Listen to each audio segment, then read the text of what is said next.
ఇట్లా సేమియా రోస్ట్ చేసుకోవాలన్నమాట. ఎందుకంటే కొంచెం అది ముద్దగా అవుతుంది అన్నమాట. ఇట్లా రోస్ట్ చేసామంటే కొంచెం ముద్ద లేకుండా కొంచెం ఫ్రీగా అవుతుంది. అందుకని సేమియా ఉప్మా చేస్తున్నాను ఫ్రెండ్స్. క్యారెట్, ఆలు, ఒక ఆనియను, 2 పచ్చిమిర్చి, ఒక కరివేపాకు, కొత్తిమీర, టమోటా. ప్రాసెస్ మనం ప్రాసెస్ స్టార్ట్ చేసుకుందాం. స్టవ్ ఆన్ చేసుకొని గిన్నె పెట్టి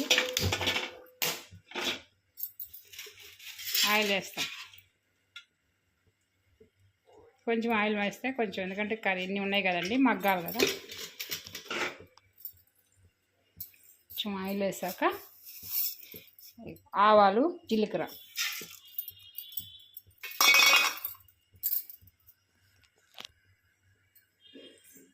ఆవాలు జీలకర్ర వేసాక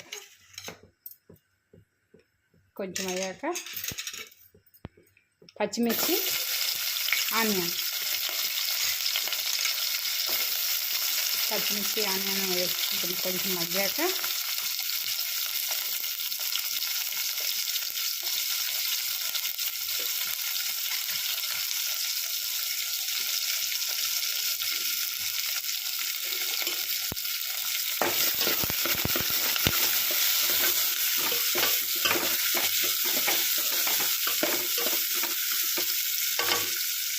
కొంచెం సాల్ట్ వేసుకున్నాం. సాల్ట్ వేస్తే తొందరగా మగ్గుతుంది అన్నమాట. ఒక స్పూన్ సాల్ట్,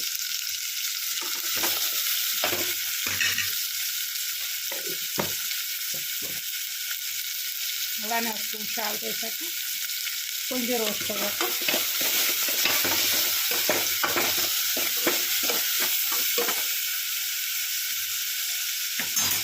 అలానే ఆలు, కరివేపాకు,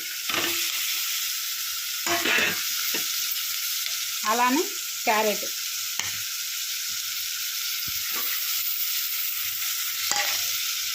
అలానే టమోటా,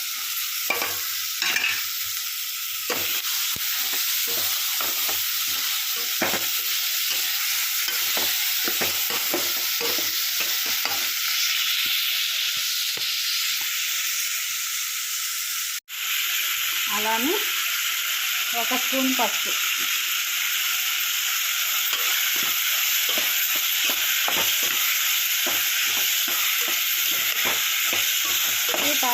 కొంచెం బాగా మగ్గిపోయాక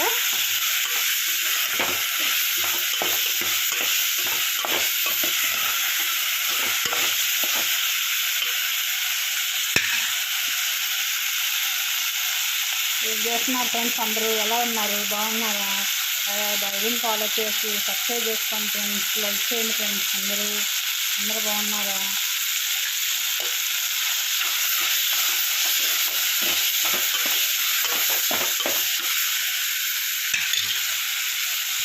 అలానే కొంచెం బాగా వేగింది కదా,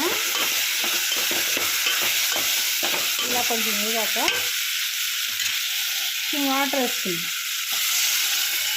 ఎందుకంటే సేమియా ఉడకాలి కదా, ఈ కర్రీస్ అన్నీ కూడా ఉడకాలి కాబట్టి కొంచెం వాటర్ కొంచెం పడుతుంది. ఎక్కువ అన్నీ వేసుకున్నాం కదా, టమాటా, క్యారెట్ ఇవన్నీ ఉడకాలి కదా, కొంచెం వాటర్ వేస్తాను అన్నమాట. చూద్దాం. ఇలా బాయిల్ అయ్యాక కొంచెం, ఎందుకంటే ఇవి క్యారెట్ ఉన్నాయి కాబట్టి కొంచెం బాగా బాయిల్ అయితేనే బాగుంటుంది. కొంచెం బాయిల్ అయ్యింది. ఇప్పుడు మనం ఇది డ్రై చేసుకున్న సేమియా ఉంది కదా, వేసేసుకొని ఇవి సరిపోతాయి వాటర్ దానికి, ఎందుకంటే సేమియాకి ఇది రోస్టెడ్ కాదు కాబట్టి కొన్ని పడతాయి అన్నమాట వాటర్. ఇప్పుడు మనం ఒక 15 నిమిషాలు అలా పెట్టేసి సిమ్లో పెట్టేస్తాం. వాటర్ వేసేసి వావ్ ఏమీ అయిపోయింది ఫ్రెండ్స్. చూడండి ఫ్రెండ్స్, మా స్టైల్లో అయితే ఇలా చేస్తాం. మీ స్టైల్లో ఎలా చేస్తారో కామెంట్ చేయండి ఫ్రెండ్స్. మేమైతే ఇలా చేస్తాం సేమియా ఉప్మా. అంటే ఒక్కొక్క ఊర్లో ఒక్కొక్క స్టైల్ చేస్తారు కదా ఫ్రెండ్స్. అందరూ గుడ్ మార్నింగ్ ఫ్రెండ్స్. అందరూ ఎలా ఉన్నారు? బాగున్నారా? ఏం చేస్తున్నారు? అందరూ లైక్ చేయండి ఫ్రెండ్స్. మేము మా స్టైల్లో చేస్తాం. మీరు ఎలా చేయాలి మాకు కామెంట్ చేయండి ఫ్రెండ్స్. ఓకేనా ఫ్రెండ్స్?